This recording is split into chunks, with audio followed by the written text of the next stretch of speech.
We have very serious political institutions here in America. Yes, we do. We take the people in those institutions very seriously. Mm-hmm. There's nothing wrong with them. Maybe we disagree sometimes, but they take their job seriously, and they understand the sort of gravity of their positions. Dare I say we have an infallible political process, and even an political process, if you will. Look, systems can't be wrong. No. People in them can be wrong sometimes, but even then, the institutions are strong. These sacred halls. The sacred halls, the almighty machine of bureaucracy. It never fails. We found the administrative state. We found it in nature. It was given to us by God, and we merely exist alongside it. It's the natural order of things. Exactly. In the year zero, when man popped up on Earth, and on the eighth day or whatever, God said, "And let there be bureaucracy, and let there be red tape, and let there be long lines." Exactly.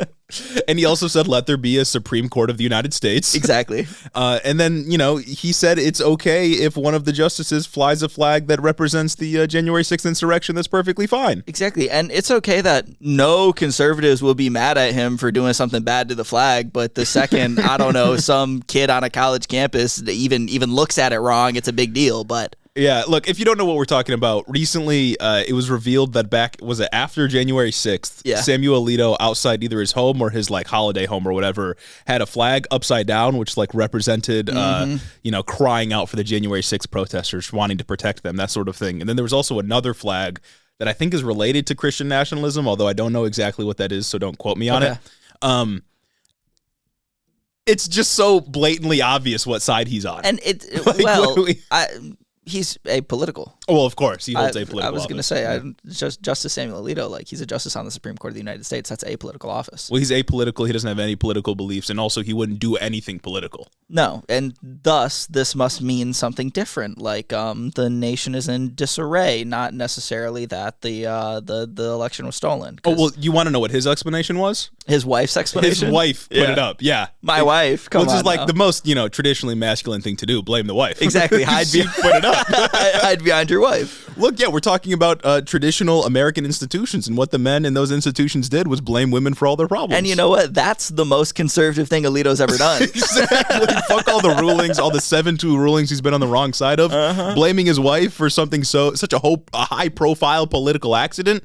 That's the most American thing. That's what I mean when I say make America great again. Yeah. I love ducking responsibility. It's so sick. Yeah, it's just it's good that look, I like to see that conservatives only care about desecrations of the flag or malpractice with the flag when it's a student doing something wrong. Yeah, I love flag. I love flag virtue signaling. But if it's a conservative or if you put it on a pair of fucking boxers, then it's fine. I was gonna say if it's commoditized, it's perfectly fine. My favorite version of flag posting is when they talk about the fucking flag code as something that they or I have never read. To be fair, because I'm not a nerd. It's a piece of cloth. It's a piece of cloth because I'm not a nerd. Mass-produced piece of cloth. I don't know about flag rules. Yeah. You know what I'm saying? I love it when they bring up the flag code, but saying nothing when people pull up to 4th of July and just American flag sandals, American flag shorts, American flag button-up shirt, American flag hat, American flag sunglasses. Oh my God, nothing, not a peep. It just doesn't matter to them. And we see Samuel Alito flip this flag upside down. Obviously, we know he's a political actor. We've talked about it many times.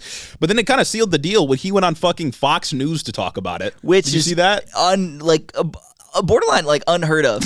Like a Supreme Court justice just going on Fox. Was it with Hannity to explain himself? Something like that. Let alone a sitting Supreme Court justice, someone who is actively on the court and delivering decisions as soon as Thursday of last week. Yeah.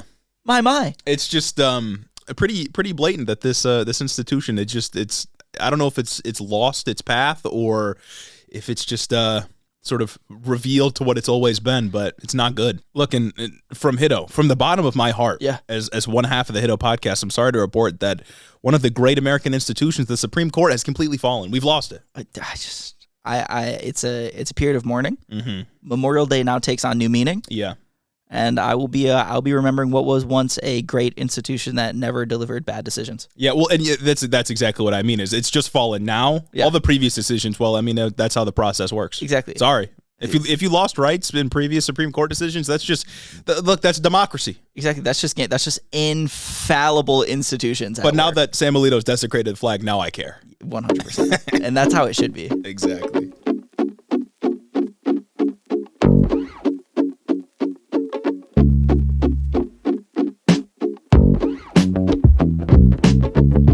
Welcome back to Head in the Office, everybody. We got a lot of news to talk about today on this show. We'll be talking about the ICC. That'll be the first news we have to talk about. We'll be talking about, surprise, surprise, SCOTUS again. We got more SCOTUS because it's SCOTUS season, and over the next several weeks, we'll have a lot to talk about in terms of the Supreme Court. We got some election news to end off this show, but before we get to all of that, I'll remind you all, I'll beg you all, I'll plead that on this gracious Memorial Day weekend, even though you may be listening to it afterwards, we're recording it day before Memorial Day. Every Sunday. On this gracious Memorial Day weekend, I'll beg you to memorialize us and head over to patreon.com/headintheofficepod. Look, we run off of grassroots donations. We couldn't do this pod without your support. And we got some fun, exciting stuff coming to the Patreon, especially considering it's an election year. Yes, sir. We got debates coming up, and maybe we'll have some more announcements coming soon. And maybe, it's something that, we mentioned. It may be something you could hold in your hand. And maybe something you can hold in your hand. Also, not only Patreon benefits, but maybe, if you look at things we've done routinely every summer, maybe something else is coming. I don't, but look, I can't say the people I don't know, though. that pay attention to Hiddo will know exactly what I'm talking about. Real ones know, if you will. If you want to support the show, you can go over to Patreon. You can subscribe to us on YouTube. If you're watching right now on YouTube and you're not subscribed, what are you doing? Yeah, come on now. What are you doing? Follow us on TikTok, Instagram, Twitter, join the Discord, and so on. One other way you can support the show is by leaving a 5-star review on Apple. I don't know if we have any today. I think we might. It looks like we have 2 reviews on Apple Podcasts today. This first one from Cryel Vivo. Subject line, I condemn Hamas, and they would condemn me. That's important. That's good. Mike that's Johnson really would be pleased. They say, having grown up in Tennessee, the state giving teachers guns, I didn't find people who had similar beliefs to myself until I got to college in North Carolina. This is also around the same time I had discovered the pod from TikTok and now have claimed the title of Hiddo Head since I drive a lot. Hiddo Head, that means you've listened to the entire backlog. Exactly. That's impressive. That's a tough ordeal, especially as the weeks go by. That's 150 episodes so far. And even more hours. Lots of hours. Long stretches where it's an hour and a half to 2 hours for a couple weeks there. This pod delivers news that would put pressure on your brain, but does in a way that genuinely makes me want to try and make change. So much so that this pod actually helped me decide that I wanted to switch my major, went from music education to natural resource management. If you're not listening to this, you're missing out on great takes, funny people, and I bet Hamas would not condemn you. 10 out of 10 pod. And it's a great review. If anything, absolutely great review. Yeah, one of the best, if I say, because right here we do have confirmation that we have our grubby little mitts all over your small, malleable brains. Yeah, your childlike brain. Over your childlike brains. I'm forming you. Yeah, basically we've indoctrinated you into taking on a useless degree, as I would put it. Yeah, 100%. I would say that. I would say all these useless degrees in universities. Even though it looks like this person went from humanities to STEM, but look, okay, everyone's being indoctrinated. Doesn't matter. You could go and get the most salt of the earth degree in engineering or chemistry, whatever. You're still being indoctrinated. We're out here, hammer and chisel, carving the wrinkles into your brain like Michelangelo, not like some guy in David. I can't remember who did that one. Precisely. Like some guy did with David in his pee-pee. And look, that's what we gotta do. And that's what we are doing. The next review here, Slay by Zimmerthan. Honestly, was getting so tired of listening to the Pod Save guys. As a gay Jew, you're more than welcome to take me to church, brother. Found this podcast from the video essay on Fetterman's decline from progressive to out of pocket. Good job, fellas / team. Let's go, fellas / team. Just 2 fellas over here. Yeah, just 2 fellas over here. Just 2 fellas. Just 2 dudes. Don't try to widen the net. Yeah, it's fellas. No. It's grassroots operation. What you see is what you get, people. Come exactly. on. No secrets here. Time to get into the news? I think so. The biggest piece. Although, I do have to say before we get into the news, last week I made a comment. Okay. Last week I made a comment that I do have to go back on. I've been called out. He's issuing a correction. And I've been held accountable. This is big. I'm sorry, maybe not regrettably. I regret to be wrong once, just once. But there are Krogers in Texas. Oh, that's okay. Yeah. I thought that Kroger was like a Meijer situation. Yeah. Where only my Midwest folks know about Meijer. Alas, it is not. And for that, I deeply apologize. Well, look, you might apologize, but I'm not going to. You're not going to? I let that slide. Of course, I didn't know there were Krogers in Texas, but you'll have to forgive me for looking at the hellscape that is Texas and thinking you could have anything even symbolizing something good. That's what I'm saying. And with a name like Kroger, it should have been Midwest. Exactly. You go into a Kroger, that is quintessential Midwest supermarket. I'm sorry, but that's just how it is. If anything, you in Texas are getting a taste of what we here experience when you go into a Kroger. See, and what I thought all there was in Texas was heat. Yep. And superhighways pretending to be cities. Exactly, and a bad electrical grid. Well, and Greg Abbott, of course. Yes, okay. Just only bad things. And look, you'll have to forgive me. I'm not going to apologize, but you'll have to forgive me if I thought that there were only Krogers in good places in this country. That's what I'm saying. Kroger's a good thing, for the most part. For the most part, yeah. Kind of expensive sometimes, but I digress. Yeah, well, we grew up with Kroger. What can I say? I did. Time to get into this news here, though. The biggest news from last week was the warrants issued from the ICC for top Israeli officials, as well as Hamas leaders. They're really both siding this issue in a way that I can support. Absolutely. I do not condemn the ICC. We get some plausible deniability out of this one. Oh, yes. Oh, yeah. Anthony Blinken is not pulling up to the ICC and saying, whoa. Well, guys, I think we forgot something. Yeah, John Fetterman can't go, oh, wow, we can go after Netanyahu, but we can't condemn Hamas. They're condemning Hamas. Hell yeah. There's been a lot of discourse about this, even from our glorious king, President Joe Biden, our candidate for president that we would have chosen over anybody else. Any single person in the race that could have possibly been in the race. Joe Biden had something to say about this that we will get to later, but before we get into that, I think it's important to review what the ICC is, distinct from other organizations we've talked about before. And we have some normie listeners, some people that maybe aren't as ingrained, luckily, fortunately for them, in politics as we are. And I want to make sure we're all on the same page. It's just another act of the hammer and chisel, you know what I'm saying? That's right. Yeah, I'm feeding you strictly wrong information here.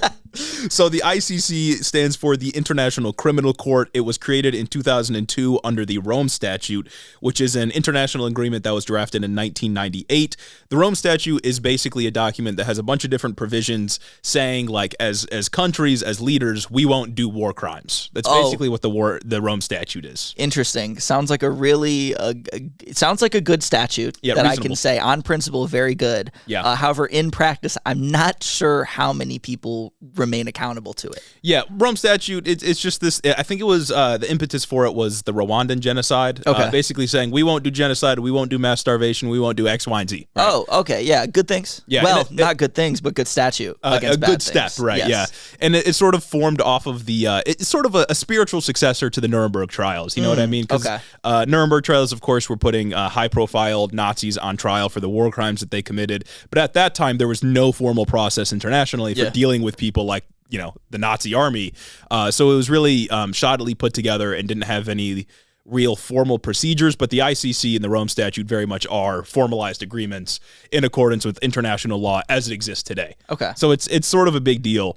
As I said, Rome Statute is from 1998. About 120 countries are signatories to the Rome Statute. You won't guess which two countries aren't. Oh, man, for real? Israel and the United States. Oh, man. Did not sign the Rome Statute. It's just like the UN hunger thing. Yeah. Oh, man. Yeah, Israel and the U.S. did not sign. The ICC, as I said, formed off the Rome Statute. The ICC, or the U.S. and Israel, of course, are not partner to the ICC. And the ICC was designed specifically to prosecute war criminals. We're talking individuals, which is distinct from the International Criminal Court, which was designed to prosecute states for their actions. Yeah. So you all may remember for the last several months, we've been off and on talking about South Africa's case against Israel, genocide charges. And the ICJ. Yeah, that's happening in the ICJ. These are new charges from the International Criminal Court, the ICC. Very similar names. They serve different purposes. Of course, it's going to be along similar lines because they're dealing with the same conflict. And interesting that we're cool with the ICJ, the thing who can go after like sort of nebulous states, but we're not cool with the ICC that can go after individual people who actually did the things. Yeah, I think the ICJ was created definitely before the 2000s. I want to say it was like the 60s, but it could have been before that. Yeah, even. It makes sense. The ICJ is even older. The ICC is sort of a modern conception. And in fact, the U.S. was very close to being partner to the ICC under Bill Clinton because Bill Clinton was the president at the time all these talks were happening. But then George Bush came in and didn't let that happen. Makes sense. Quite the opposite, actually. Very on brand. And I have a fun fact from the Bush administration. Okay. It was actually John Bolton. John Bolton was the one who sent a very short letter to the UN Secretary General letting them know that the U.S. would not be joining the ICC in 2002. Hell yeah, Brett. It's small world. Friend of the show. Small world. Friend of the show, Jolton for Bolton. When I read about that the other day, I was like, that's incredible. It is. It really is. Just I love it when a moment comes full circle. Yeah, and look, you can't say John Bolton isn't consistent. Like, he's been about it since 2002 at the very earliest. Look, under no conditions. At the very least. Look, we don't even have to say game, respect game. Under no conditions you have to give it to him on this one. But you do have to say he's a consistent guy. He's been wanting to nuke Iran since he was a boy. That's right. I don't respect his game, but I respect his dedication. Exactly. I respect his Mamba mentality. Yeah, I wish we could find some Democrats with this kind of dedication to make shit happen. You know what I'm saying? Instead of joining the ICC, Bush did the complete opposite. He helped pass a piece of legislation that authorizes an invasion into The Hague. The Hague is where the ICC is located.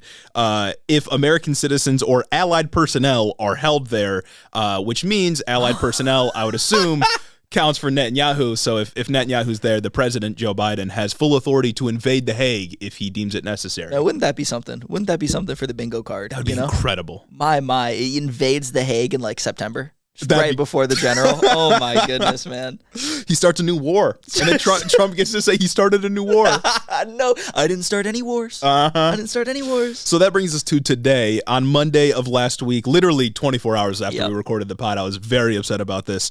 Not upset at the content because it's a good step, but upset that they didn't fucking wait for us. I'm saying. What are we doing? We could have done this. We could have done this just 24 hours ago. We could have done this on Friday. Yeah, he could have slipped us some information like, hey, I'm about to announce this publicly. Like, we have connections all over the world. That's what I'm saying. International. We've been invited to things before. Exactly.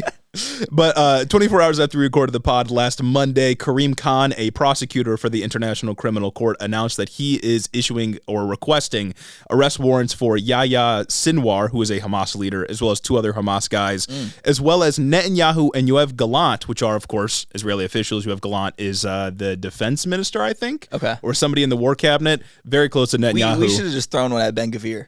Yeah, I don't know why he didn't get one. Absolutely thrown one at Ben-Gvir. I'm not one for the tweets alone. That's what I was getting to. I'm not one to say that your speech should necessarily be outlawed, or I would agree that there should be very strict scrutiny when it comes to criminalizing someone's speech. Agreed. Lock that motherfucker up. Mm-hmm. Well, he's not. He doesn't have First Amendment rights. He's not a citizen of the United States. He's not from Philadelphia like Netanyahu. Didn't he went to UPenn, right? Did he really? He was in Philadelphia for a time. I know that. It's kind of like how Xi Jinping was in the Iowa or something like that. Wow. That's awesome. Wow, I love these world leaders, man. So the charges against Hamas are, quote, extermination, murder, taking of hostages, rape, and sexual assault in detention. That's from CNN. And then the charges against Israeli officials are, quote, causing extermination, causing starvation as a method of war, including the denial of humanitarian relief supplies, deliberately targeting civilians in conflict. On this issue, the prosecutor said, quote, the fact that Hamas fighters need water doesn't justify denying water from the civilian population of Gaza, which is, of course, correct in what we've been saying for a very long time. And also a pro-Hamas statement. Yeah, well, I was just about to say pro-Hamas statement. I think it was France, Belgium, and maybe Estonia that came out in direct support of the prosecutor here. Okay. And look, all I'm going to say is, Estonia, whatever. Yeah. But France, a real Western country, that's pretty big. Can't believe it's fallen to Hamas. Oh my God, I know. Hamas ideology. They're conquering Europe. This is domino theory, if you ask me. Yeah, communism's back. Now that French has fallen, what else? Yeah. What else? Who knows how far Hamas ideology is going to spread after this one? After the end of the Cold War, Fukuyama said it was the end of history. Yes. But then he after 9/11, he revised that and said, actually, the next part of history will be us warring against terrorist Islam. And look, he was right. And he was absolutely correct. The first statement, goddamn wrongest statement in history. Yeah. What a pretentious asshole. Bro was leading the Nothing Ever Happens crowd. Boy, did he just get, every Fukuyama. Week, I swear to God, Fukuyama, eat your heart out. Yeah, he was cooking with that one. Ridiculous, brother. So as I just read off here, there's different charges for Hamas and Israel, and these warrants will likely take a few months to either be accepted or rejected. So this doesn't mean that the warrants are out now, only that the prosecutor has requested them from a judge. So we'll see if this actually happens, but the important component to understand here is that the ICC, as many other international organizations we've talked about, has no enforcement mechanism. I think somebody should do something about that. I think that maybe it wouldn't be controversial to say that if we have laws, we need means to enforce them. Yeah. Lest they're not laws. Yeah, well, I would say so. What's the Thomas Hobbes quote? He said, like, the law, if not enforced by sword, is just ink on parchment or something like that. Nice. It's like, yeah, if you don't have if there's no force behind it from a government or, a coalition of governments in terms of international law, people are going to violate it. Like, come on, man. Especially like states are going to violate, because it's a government, like it's a state. They're going to violate laws if they want to. Especially because a state is just so it's this nebulous thing. Like, yes, there are borders. Yes, there are people that run it. But like, you prosecute a state, what are you really doing? Yeah, and people want ethno states. Like, they're going to do crazy shit for it. Yeah. How topical. Especially there's no enforcement mechanism here because, as I said before, the U.S. is not partner to the ICC. So the one really, I would say most powerful country in the world not being partner to the ICC is kind of a problem when it comes to enforcement. I think so too. You kind of need the world hegemon to be there for enforcement, I would think, and preferably for them to not have a law saying they'll invade if you try to enforce. That'd be good. Now, you may be wondering, and I've seen a lot of people talk about this, including a TikTok I watched on my way over that someone in our Discord sent and tagged me in, and I was very upset having to watch that. But anyway, people have been asking, if Israel's not a part of the ICC, how can they be prosecuted? And I think it's a fair question. That is a fair question. And I have an answer. Okay. Do tell. Palestine is recognized by the ICC and in 2015 signed onto the Rome Statute, and thus crimes against humanity in Gaza count for the purposes of ICC prosecution. So if there are any, if there's a genocide happening or if extermination is happening, mass starvation, purposeful mass starvation is happening in a country that is party to the ICC, then that's within the ICC's jurisdiction to bring about what would you call it? Litigation against, whoever's doing it. Okay, even though Israel's not party to it. But if, like, in the United States, like, say the United States started doing a genocide to a country that isn't a party to the ICC, then they probably wouldn't do anything. Because they have no jurisdiction, because there are no members affected. But in this case, Palestine signed on in 2015, I think it was like the PLO. There's probably some, like, it's probably different from, like, I don't know, Germany signing on, because, of course, Palestine isn't its own state because of Israel. But they are party in some way to the ICC, so they fall under the jurisdiction here. Oh, perfect. And all the crimes are happening in Gaza, of course. Naturally. As the bombs drop and as people are being starved.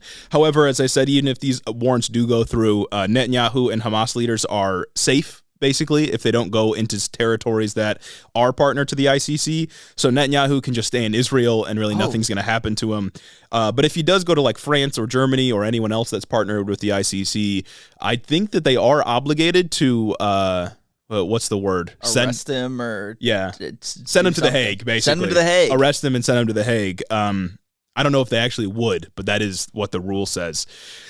Now, that's all the news from the last week on this issue. Those are the headlines. Those are the things that made it into establishment media. Exactly. And I wouldn't say more importantly, but maybe more interestingly for the sake of podcasters like us. That's right. We got to talk about the responses.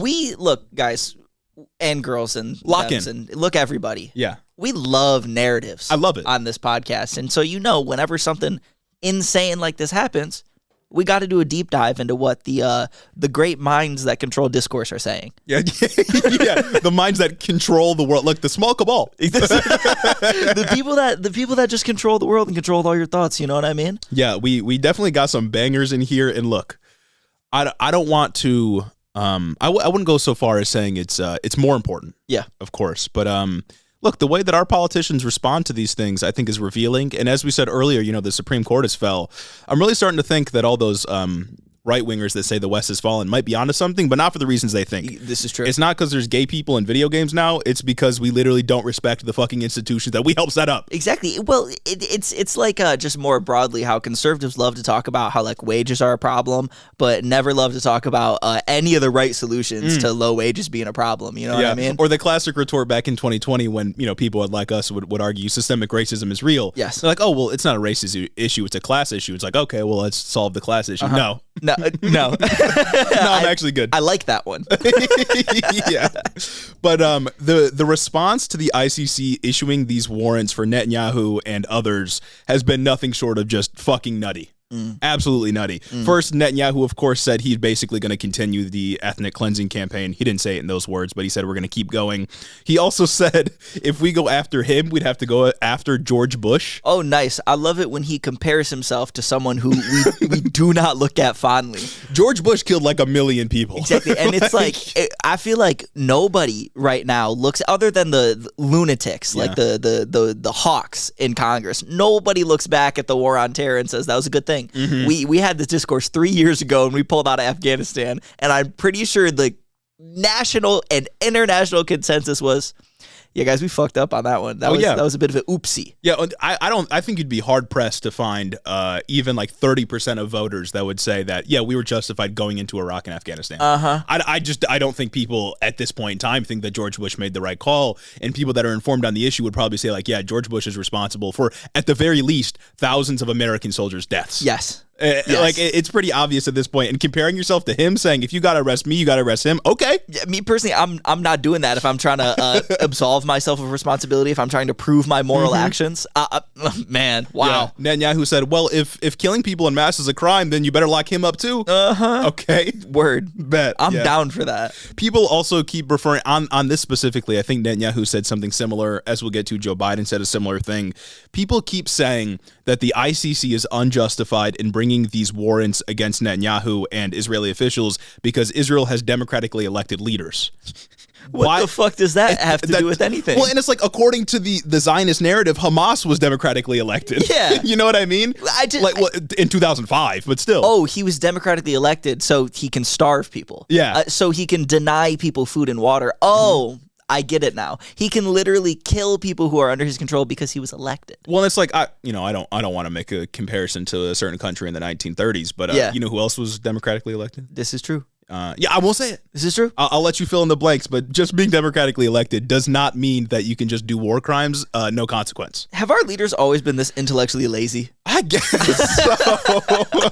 I just the gall to just get out there and spew something like that. Not only that, but also the gall to want to try to appeal to a clearly American or English speaking audience and act as though someone being democratically elected has ever stopped us from doing something crazy to them. Yeah, like you know how many democratically elected leaders we've killed just because we didn't like them and we thought their country would fall to communism.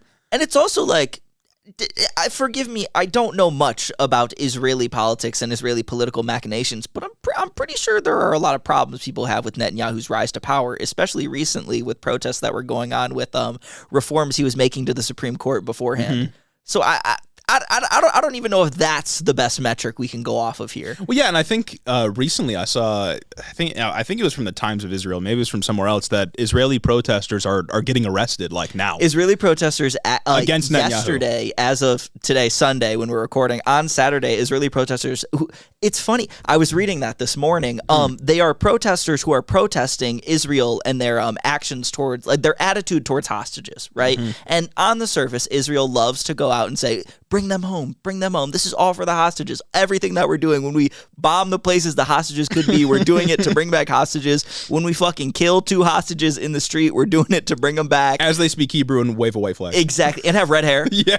and are just white. Yeah. Either way, I digress. They love to use the hostages as pretext. And family members of hostages are going and actively protesting in the streets because Israel's denying to do anything meaningful to get them back. Yeah. We had a deal 2 weeks ago that Hamas agreed to, that was brokered by the U.S., Egypt, and Qatar, that Israel denied, that would bring all of the hostages back. So people are protesting in the streets about that, and the police are cracking down. Yeah. And that's just one of the fascistic things that Israel's been doing this week. I think this week they also seized AP equipment in Gaza because they were giving live feeds, which depicted no military movements, depicted nothing but smoke rising from the bombs that Israel is dropping on apartments, from the 2,000-pound bombs that Israel's leveling apartments with. They seized AP's equipment because they were giving video to Al Jazeera, or because Al Jazeera could access video, which they outlawed Al Jazeera from being in Israel.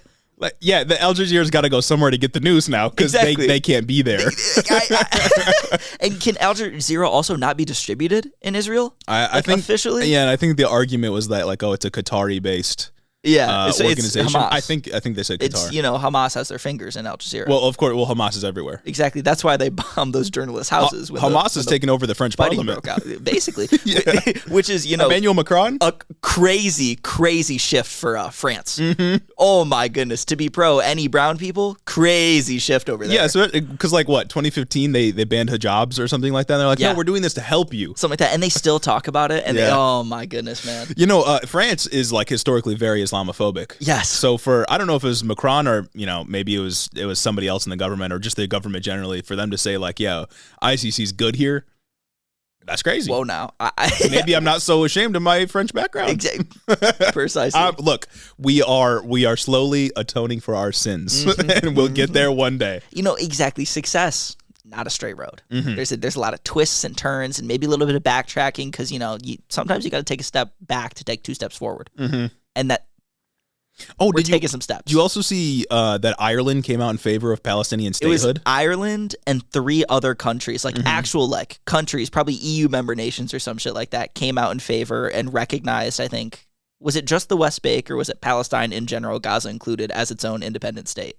I don't remember. I don't know the specifics. I just saw they recognized Palestinian statehood. Yeah. The legacy of the IRA lives on. Yeah, I'm saying recognized real. That's pretty dope in of itself, right? But I also think it's funny because there's another layer to that where Israel claims that the West Bank is self-governed, that the PLO can do whatever it wants in the West Bank. They can govern themselves. They can do things like that. But after this news, they said, "Okay, we're taking your money away."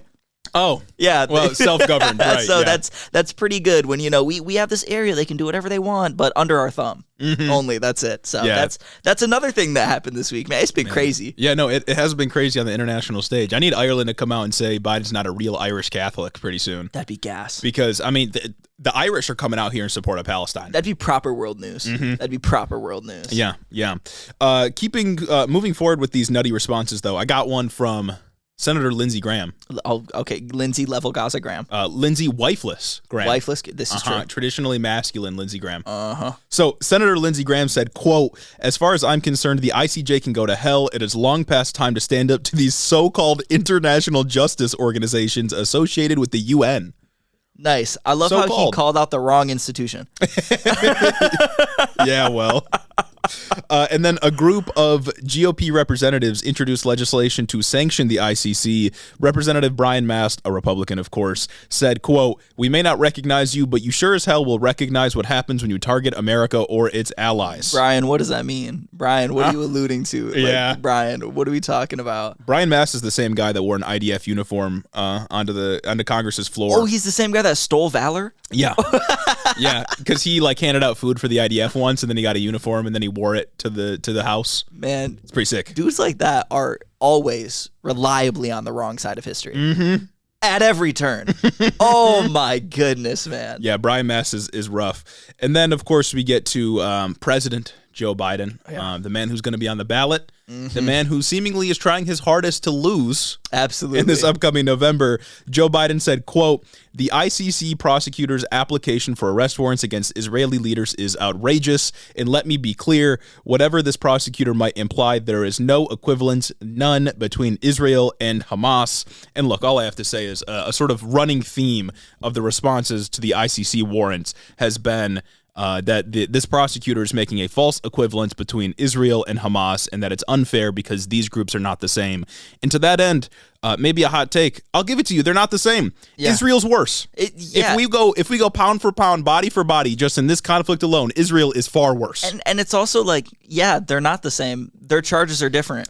That too, of course. They're being charged with different things, dog. I don't. It's really, honestly, it's clear as day, as a summer day, clear as a Memorial Day while you're having a cookout, brother. I swear to God,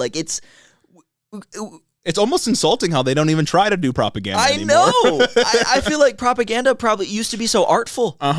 We used to actually try, and now it's PragerU and this. We used to get the cool propaganda posters like, "Oh my God, Soviet Union scary." Exactly. And now we just get Joe Biden barely getting through a sentence. Yeah, we used to have dope propaganda posters. We used to have a real country. Artfully made, right? There's, "Oh my God, go fight World War II," that popular culture spoofs now, and it's sick and it's cool. What are our children gonna have in 20 years? Look, they used to find the most racist guy to portray China on a poster. Or Japan in World War II. Or Haiti. Like they would find the most racist artist possible to draw the most vile painting you can think of, saying like communism is going to take over the world. Yeah. And it was just like, whatever on the poster. But now we don't even get that. Or it's like the fucking go fight World War II, go kill the Nazis. Those fucking posters that you see spoofed at like Comic-Con, and it's like clone troopers, and it's like, oh, that's actually sick. What are my kids gonna have in 30 years? Are they gonna have fake podcasts? Come on now. It's gonna be the guys who try to like frame it as though they're on Joe Rogan's podcast. Exactly. Is that what we're gonna put our media figures in to make fun of propaganda of today? Come on. The West has fallen. It has. The West has completely fallen. And yeah, of course, as you mentioned, there are different charges. The warrants being announced or requested at the same time does not mean that they're for the same things. And I would argue that what Israel has done is far worse, and what Israel's been doing for years is far worse than what Hamas has done. So many easily look-upable graphs. It's quantifiable. That show you in every single period of like heightened conflict, because there's always conflict. Palestinians constantly live under a violent apartheid regime. There are always instances of, say, I don't know, an IDF sniper just fucking shooting a kid in the knee for no reason, or an IDF soldier fucking killing a kid because he threw a rock. That shit would just happen. But in the periods of small or larger conflict, if not every single time, most times, it is always Palestinians being murdered at such a higher rate than Israelis. Yeah. It's ridiculous. It's incomparable. Oh my goodness. Yeah.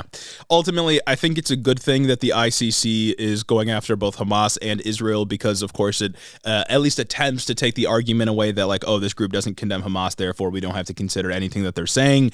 But clearly here, with what Joe Biden said and what others have been saying, they'll just retreat into, oh, well, you're making a false equivalence. These two groups aren't the same, so you can't do this. Because the core position is just that I don't want you to criticize Israel or hold Israel accountable for anything they've done. And it's just like, man, it's so obvious. Like, it was so obvious back then when Antony Blinken was pulling up to the UN and saying, oh, you didn't condemn Hamas, we cannot vote for this resolution, or we must veto this resolution because although it condemns Hamas, it doesn't condemn Hamas hard enough. Spawned a meme on this channel. Spawned a whole recurring, dare I say, a core part of our brand at this point, the condemnation of Hamas. And now we're just like, but like, you're condemning Hamas and Israel? That's the same? That's in the Hiddo zeitgeist now. Absolutely. We get comments regularly on our posts like, oh, all these words, but not a single condemnation of Hamas. Go on. And it's true and valid. It's true. I got to let people know that, yes, I indeed do condemn Hamas. Yeah. But now I have people that know that I maybe condemn them harder than Israel. I don't, by the way. But real shit, I don't. But oh my God, man. Did you see this, the interview, I don't know where it was on, with the ICC prosecutor? No. He sat down to talk to somebody just about these charges, and one of the things that sort of took me back the most was that he was asked about the response from Western officials, people like Lindsey Graham and Joe Biden, saying like the ICC shouldn't do this, and he said, I've seen this, and I even had someone tell me in private that the ICC and the ICJ are for Africa and Putin. And I think I legitimately think that's how a lot of liberals and conservatives in America, at least, view organizations like the ICC. Like, oh, it's for warlords in Africa. It's for people like Putin, maybe for some Asian countries as well. But it's not for countries in the West. It's not for white countries in the West. Jesus. And I think that sort of explains a lot of the initial gut reaction to this ruling. It's not based on, or not ruling, it's a request for warrants. It's not based on the content of the warrants or what the argument actually is, or just that people want to see justice kind of doled out and walked through, even if it doesn't result in Netanyahu going to The Hague. It's just, these institutions aren't to come after us or Israel. It's to get to the brown people. Yeah, come on now. Which is just to get the brown people and the guy that we all decided is the bad guy. Yeah.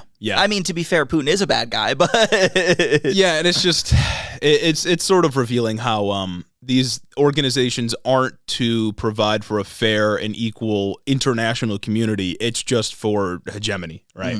It's for the flow of capital for U.S. business interests, and also military strategic locationing. That's all it is. I just don't understand the premise. I don't understand how people can genuinely believe the premise that the ICC is condemning Israel and Hamas equally here. Yeah. One, No, textually no. 2, it's condemning Israel harder. Yeah, and as it should with regards to the crimes that Netanyahu and his government are committing. Yeah, because they are much worse. Oh my goodness. I also a couple more things on Israel. First, the charges don't include genocide. He offered an explanation as to why, and it was basically along the lines of to prove genocide in an ICC court, you have to find very compelling evidence for intent. Okay. And I think what I'm going to guess his thinking, of course, I'm not a lawyer. He's a very high up prosecutor. I'm not going to try to read his mind or anything. But if I had to guess, it would be that he didn't think he probably maybe thought there was evidence to suggest genocide was occurring. And, we'd argue for that. But he probably thought that he wouldn't be able to satisfy the requirements of a genocide prosecution. So he went for something that he could prove a bit more empirically, which is intentional mass starvation, which we have a lot of evidence for. It's just that the bar for proving genocide on the international stage is very, very high, I think, as it should be. Yeah. And he wanted to get Netanyahu and other Israeli leaders on charges that he thinks will be able to stick. And isn't it like along the lines of like, we need like written documentation of these leaders saying that they want to completely exterminate this population? Yeah, Netanyahu needs to rub his hands together evilly and say, kill them all. Like that's what it feels like the international community needs to actually do anything consequential about this or order a ceasefire or whatever. I think there was also something, was it the ICC or the ICJ that came out this week and said that Israel needs to immediately stop their operation in Rafah. ICJ, yeah. But stopped short of a full ceasefire. I'm assuming as a result of South Africa's plea to them 2 or 3 weeks ago to not let them go through with the operation in Rafah. And it's like, yes, that's good. That's pretty big news. ICJ told them to stop. They're not going to. Yeah, and it's like there are no enforcement mechanisms here. When it comes to this stuff, especially like international organizations, they're speaking in very legal language where we can look at it and describe it as a genocide and point to different pieces of evidence. Of course, some of that's not going to be admissible in court, but we're not doing law here. Yeah, we're talking about our understanding of the conflict in its historical context. I'm coming at it as a dude. Yeah. And when I see Ben Gvir type Biden heart Hamas, I think that's pretty compelling evidence. Yeah, and it's like in America, if we watch a police officer like kill an unarmed black man, he'll get hit with a certain amount of charges, but those charges may not be as extreme as we think they should be. Yeah. But it's usually for the purposes of the prosecution being able to get something to stick. Because if they overcommit and they ask for too much, they might not get anything at all, and then we have a free man walking that is clearly a murderer, right?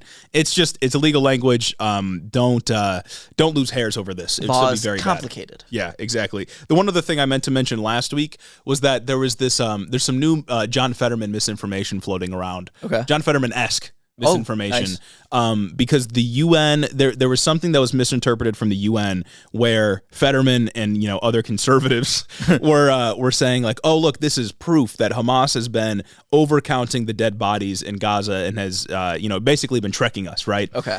What actually happened was that the UN announced, and they said this very clearly, I don't know how this got mixed up other than people just intentionally lying.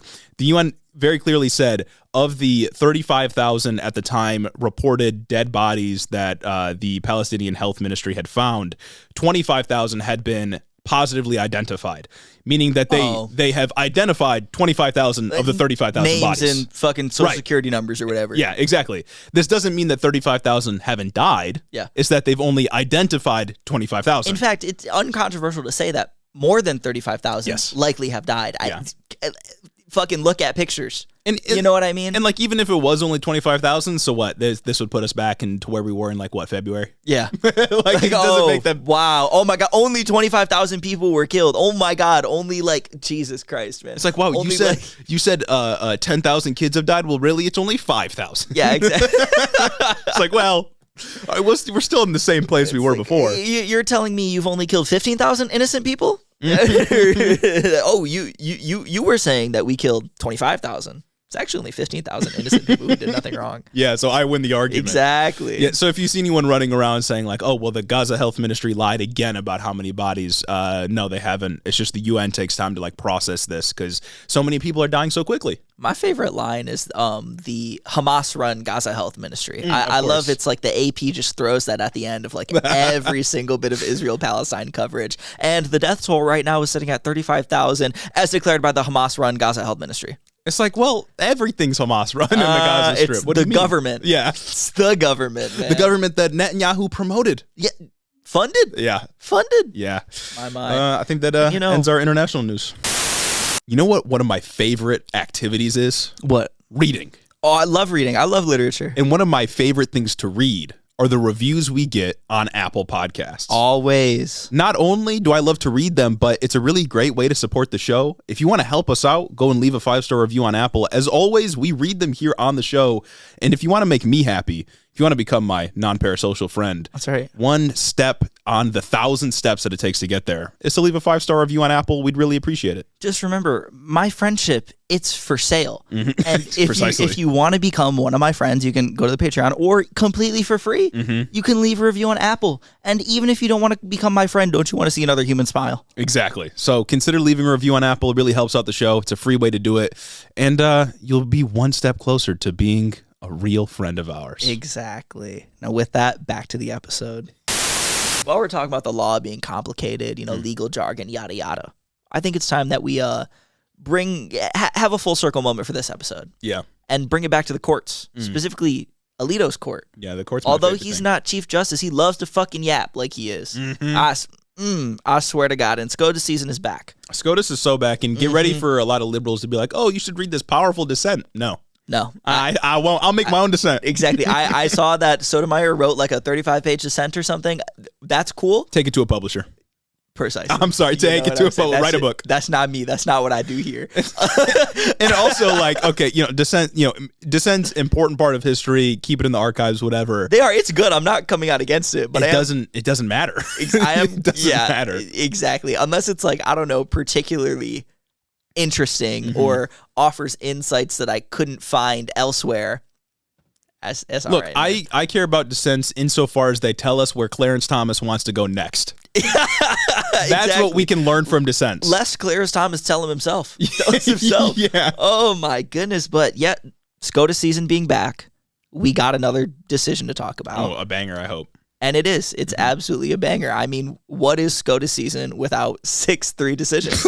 And we don't even have to tell you who's on what side. Exactly. And last week we called it out. We said it's about time for our favorite nonpartisan institution to start releasing decisions. And our friends at the Hyde Court, they said, we got you. They heeded our word. They said these guys are looking for a drop. We said, Hiddo, get ready. We said, drop and give me 50, and they're about to give us 50 democracy-ending decisions. They said, Hiddo, clear the show notes. we got some Control stuff. We got a nice little drip feed coming through for the next couple weeks. Oh my goodness! So on Thursday, SCOTUS released a decision for a case pertaining to racial gerrymandering in South Carolina. The case involves the state's first congressional district, which flipped to Democrat in 2018 and back to Republican in 2020. Important piece of information going earlier. After the 2020 census and the subsequent redistricting process, the Republican legislature moved over 30,000 black voters from District 1 to a neighboring district that was already comfortably controlled by a Democrat for years and years and years on end. The pinpoint accuracy, the precision with which Republicans can racially gerrymander to produce racist outcomes that break the system is impressive. It's like John Bolton earlier. Yeah. It's like John Bolton. Like I don't respect the game, but I respect the dedication. It's actually impressive the dedication they have to diluting the power of black voters. Yeah, like it's people get paid to do this shamelessly. Like, it is people's jobs. And look, drawing. I cannot understate, or I guess I can't overstate how difficult it is to draw congressional maps that produce a certain outcome. Yeah. Because there are literally an infinite number of variables to consider. Fucking art to it. And the fact that Republicans got this shit down pat and can, with the stroke of a pen, just completely disenfranchise black voters whenever they want, it's impressive in the way that it's so evil I can't conceive of it. I know, and it's like the goal here specifically, obviously, is to give the conservative who won in 2020 a just much more comfortable margin going into the next election in a district that very recently has flip-flopped. So they're saying, there's a potential this could go Democrat. We got to kick black people out. We got to get them out of here, right? And so that's very relevant considering the House split and what's going on currently. But the NAACP in South Carolina alleged that this was a case of obvious racial gerrymandering for obvious reasons. Yeah. You know what I'm saying? I feel like this is plain as day. And all they got to do is like draw a little square around the black neighborhood. They're like, well, that'll be Republican for 30 exactly. years. Exactly. They just carved it out. Yeah. And they're like, oh, they have representation. It's a Democrat. It's fucking ridiculous that gerrymandering is still a thing at all. God, I know. And it's just like to this extent. It's blatantly just cheating. And why is the legislature allowed to draw the maps? Yeah. Why do we not have other commissions that do this? The people that are going to be running for those maps, for those districts, are the ones who draw the districts. Guy can say, I want to represent these people, not these people. Like, I understand that there could be an issue with nonpartisan third-party commissions. I understand that it could become a sort of SCOTUS situation. However, we're just like letting them do it. Like, we're just letting the bad guys do bad things. You know what I'm saying? And it's like in our system where we have to draw maps this way, there's never going to be an arrangement that's perfect, but I think the Independent Citizen Commission is like the best way to do it. Yeah. We did it here in Michigan in 2020, and then we also, I think California did it as well. Maybe New York, the Democrats let the Republicans fix the map. I love that. I love that so much. Yeah, I remember talking about that a few weeks ago. Michigan did it, though, and I remember it made some Democrats mad, it made some Republicans mad, but it was the fairest option. Yeah. Because it's a group of citizens doing it. Yeah. And they like screened them for ideological makeup. They tried to get as many, independents, Republicans, and Democrats as they can to work together on it. But it's like it's the best way to do it. You can't have the people that are going to sit in those districts drawing those districts. Yeah. It's blatantly corrupt. It offers too many chances for power grabs. And it also just kind of feels antithetical to what representative democracy is. Like the idea is that the representative of District 1, say in South Carolina, is supposed to represent the interests of the 700,000 people that live in that district. You're a vessel. If you can just like change the people who live in your district, you're not representing them. You're representing your own interests, and you're just moving it around. And in some instances, you're representing the interests of somebody on one side of the state and the interests of people on a very thin line to the other side of the state. You know what I mean? Like, it's just an asinine process. And look, as long as Republicans are going to, again, with pinpoint precision, draw maps in their favor, I wish Democrats would showcase some initiative here. Oh my God. Because I do not see them doing this nearly as much as Republicans do. As much as it is the good and righteous thing to for a democratic state to go, we're doing a third-party, independent, just nonpartisan commission to draw this new map.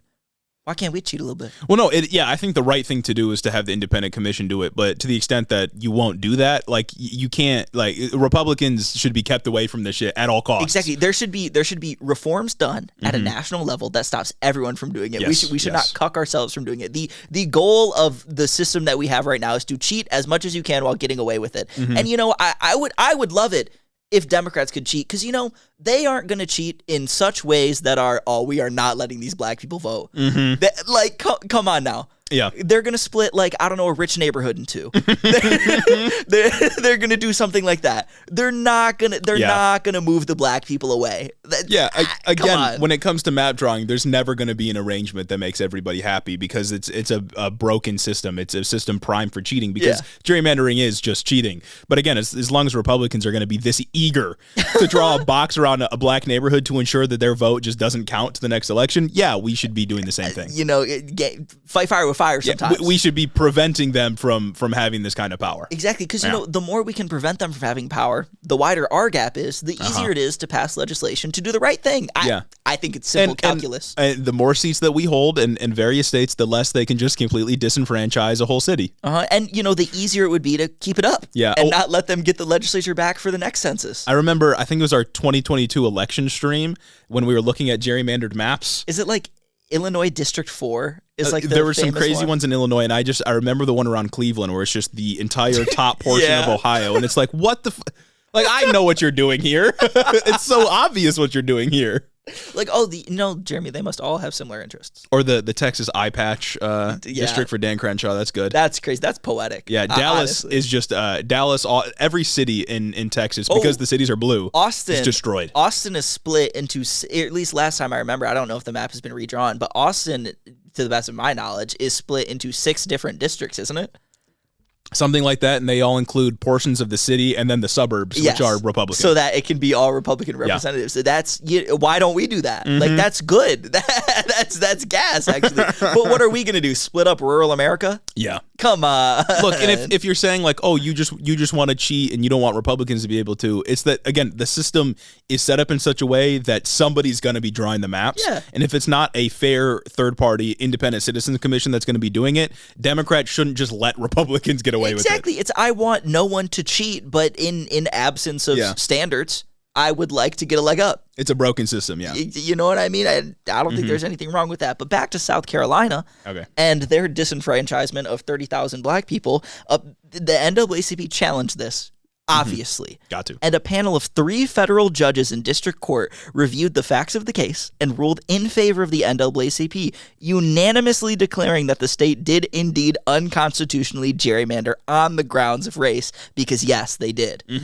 Naturally, the state petitioned for an appeal with the Supreme Court. SCOTUS picked up the case, and during the waiting period, it was decided that these maps would be in place for the 2024 election regardless. Oh, my God. So that sucks. Either way, no matter how SCOTUS was going to rule on it, there was going to be some disenfranchisement going on. Seems like you shouldn't dilly-dally when the election's so close. I think things shouldn't have been able to go on for this long after the map was redrawn. You know what I mean? Especially because the House is like what? It's like a 4-seat difference right now, Democrats and Republicans. Like, I feel this is kind of important. Yeah, I think so too. And it's annoying that SCOTUS can take, I don't know, fucking forever to review a case, and then we can just let things like this stand. Especially when, like, the 2024 election, that's basically half of the census cycle. Yeah. That's half of this map's life cycle. And then we're going to redraw again after, like... Especially interesting because if you know anything about the history of gerrymandering the Supreme Court, the Supreme Court usually never picks up political gerrymandering cases where... Yeah, in 2019, it was decided that they can't. Yeah, where people are arguing like, oh, Democrats are doing this to help Democrats. They don't pick up stuff like that. But they have said racial gerrymandering is unconstitutional. Exactly. Can't do it. And falls well within their power intuitively as well, did fucking whatever clause it is. You know? And look, the Supreme Court has been incredibly... equal protections. Yeah, the Supreme Court's been incredibly... details oriented when it comes to gerrymandering maps. Like I remember learning about different racial gerrymandering cases that got to the Supreme Court where if you were off by like 1% of the number of people that should have been in a district, they'd throw out the map and they'd say, redraw this because you're not adhering to what the Constitution says. Yes. And I was reading the ACLU and their coverage of this, and they threw out a number and like a thing that I don't quite know what it is, but they said that the district court, the panel of 3 federal judges, ruled that there was a racial target of 17%. I couldn't figure out what that means, but I'm going to assume that means they were, 17% more likely to just kick black people out. Yeah. Pretty bad. Yeah. Seems pretty bad to me, you know what I mean? But that brings us to today. Great. While the map is still going to be there for 2024, the map could maybe not be there for the next, 3 election cycles when it comes to House seats. Yeah. And the Supreme Court of the United States delivered a surprise 6-3 decision along what? Along party lines. Party lines concern. Well, they're not partisan. No, because they're apolitical. You're right. Along Republican appointee lines, completely arbitrary lines. Along arbitrary lines that coincidentally coincide with the party that appointed them. And it just so happens that half of the people in the 6 of this decision were appointed by Donald Trump. Exactly. Be that as it may. Yeah, you know what I'm saying? Unimportant detail. And basically, their decision kind of boils down to federal judges handled the case wrong. Of course. Wow, we love this. We love the current makeup of the court. Per Politico, in his majority opinion, Alito wrote that challengers failed to present sufficient evidence that the line drawing at issue was driven by racial concerns rather than partisan ones. Oh, my God. Oh, yeah, baby. Specifically, he said, quote, no direct evidence supports the court's finding that race predominated in the design of District 1. The circumstantial evidence falls far short of showing that race, not partisan preferences, drove the districting process. Even so, partisan preferences. That's what I'm saying. It's like the high court right now is saying, pertaining to this case, that even though 30,000 black people were just moved around to make the district safer for conservatives, it's totally okay that they did that because the people who made the decision were probably only considering their political affiliation and not their, status as a minority. But the underlying question then becomes, how did they figure out their political affiliation? Well, yeah, exactly. They're looking at black voters and saying, "Oh, they're probably going to vote Democrat." Exactly. And it's the thing. Same thing with Netanyahu that we talked about earlier. Is like the people that draw the map. Do they have to explicitly come out and say like, "Oh, I hate black people"? Exactly. Like what? It's like, "Oh no, I want these black people to not be able to pick their representative. I want them to have less equal protections." Mm-hmm. Is that what we have to do to get something to be unconstitutional when it comes to this court? The representative of that district have to say like, "We need to redraw my map because black people won't vote for me." Exactly.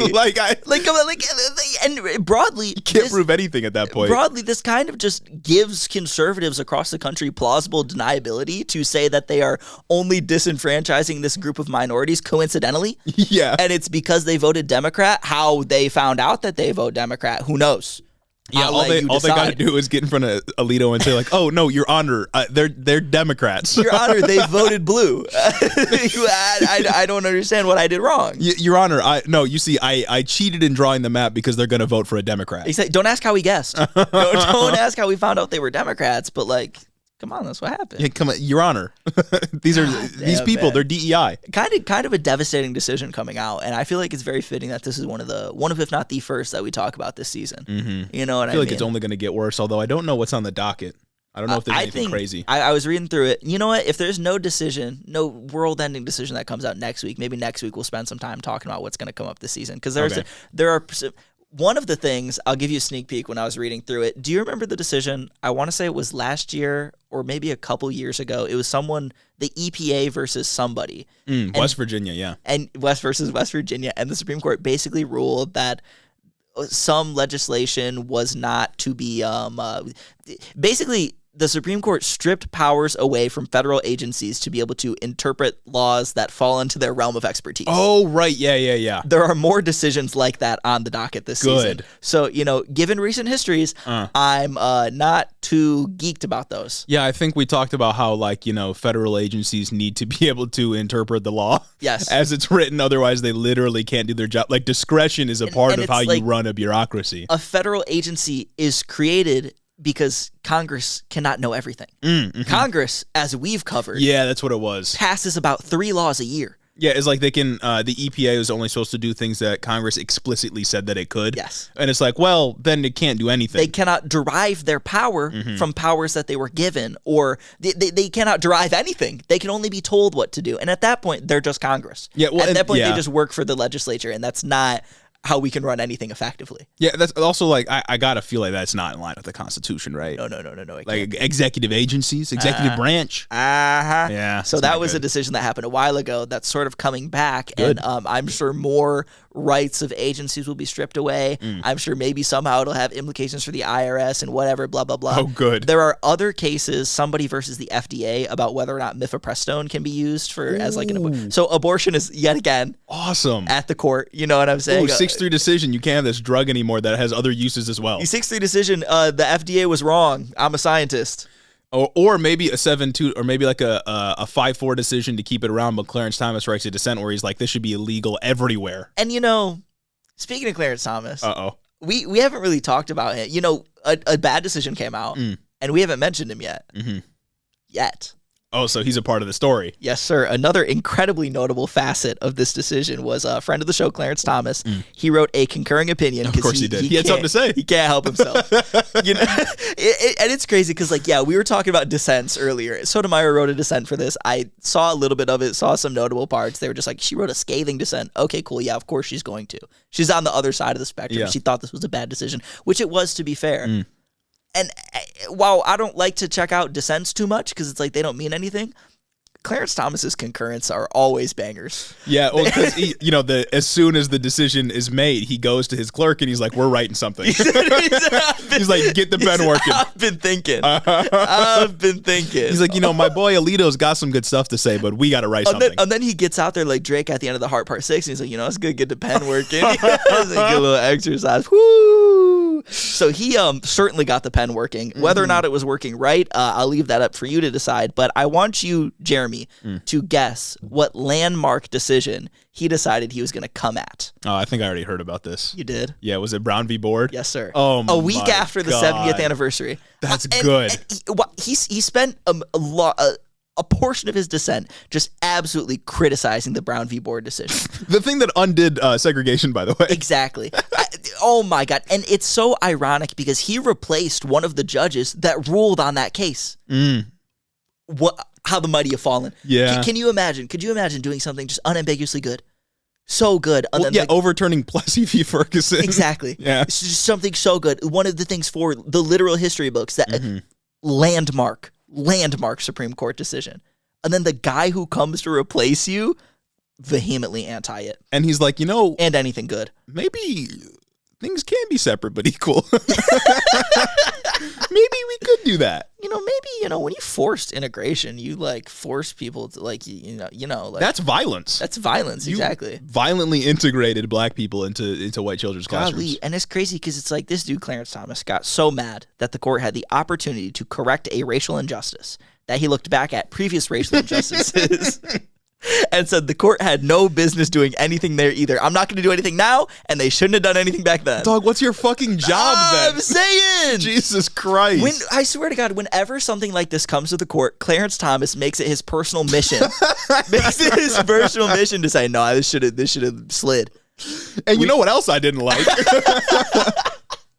Next thing you know, he's going to be like, those Japanese internment camps, they were kind of cooking with that. Exactly. Yeah. And so it's like in reference specifically to the 1995 Brown v. Board of Education decision that said, he said the court took a, quote, boundless view of equitable remedies and that those remedies involved, quote, extravagant uses of judicial power. And he's referring to, I think, the second decision from Brown v. Board of Education that sort of enforced desegregation because after the first one, schools were not desegregating. Surprise, surprise, people didn't want that. Yeah. And the court said, guys, we told you had to.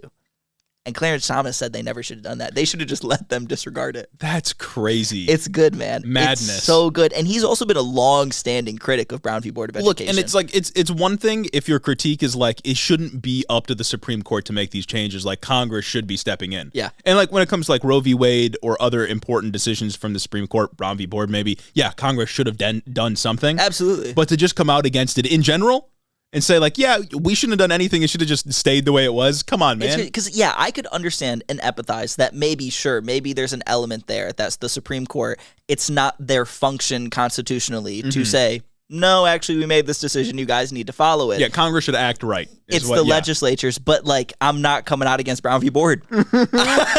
That's not something you'll ever catch me doing. Right. You know what I'm saying? Oh my goodness, dude. I can say I wish Congress would act right. I wish Congress would have been better, or the presidents in the past would have been better and got to desegregation faster than the Supreme Court. We can say all this, and all that can be fine. But I'm also not going to come out and say like this landmark SCOTUS decision that really pushed America forward was a bad idea. Yeah, and it's like I'm also not going to sit here and pretend like all of the other agencies, all the other branches of government don't also overstep their power in some ways.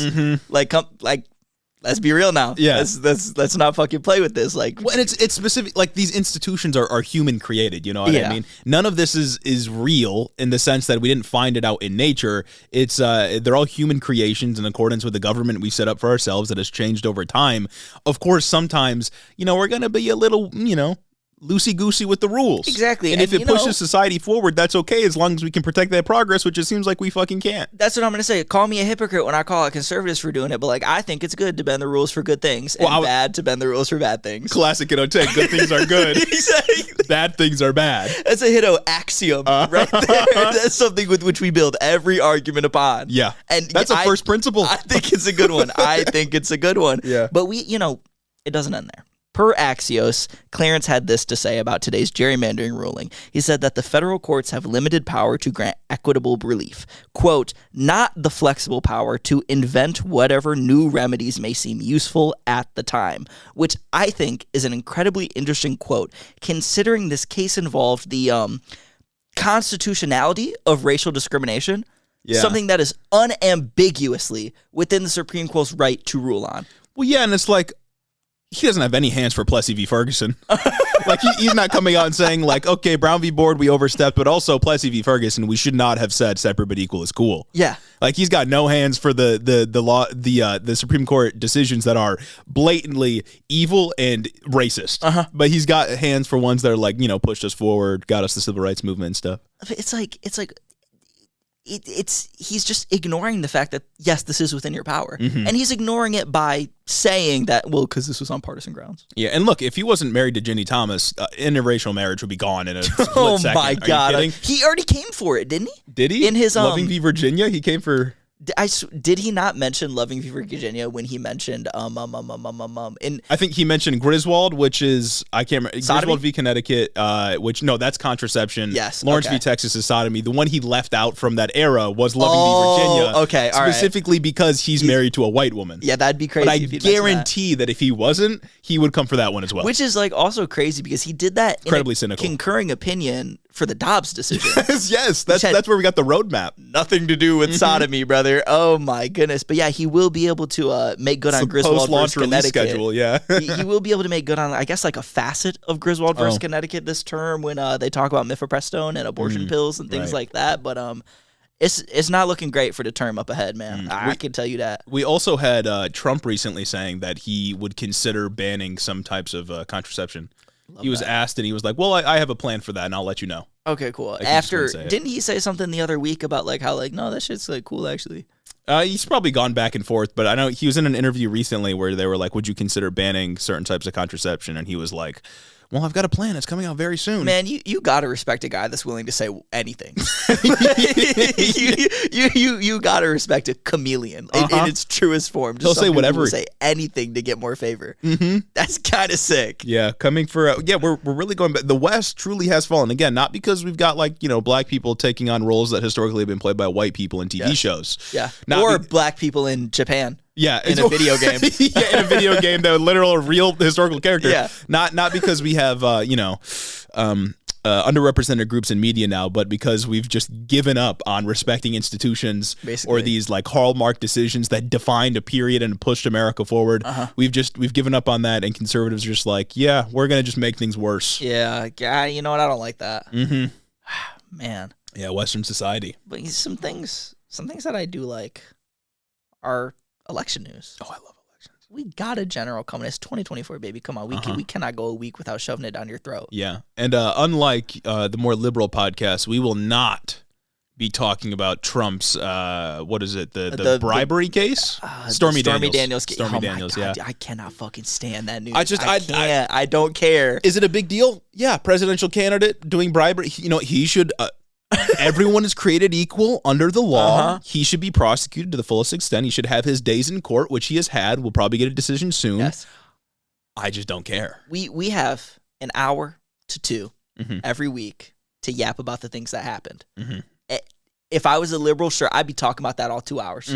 But I'll let the Pod Save Boys do it. Yeah, they got it. I'll let the other podcasts cover it.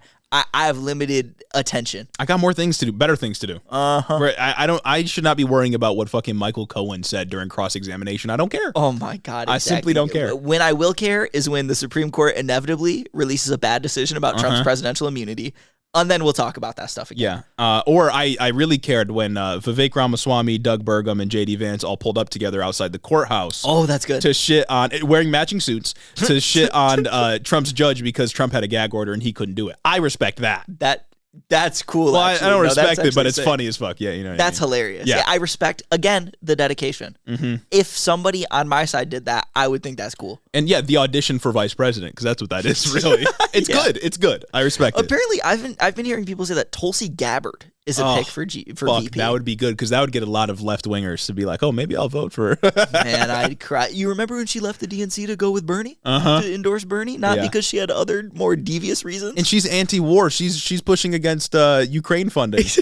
Exactly, and also for Israel funding. Is she for Israel? I believe it.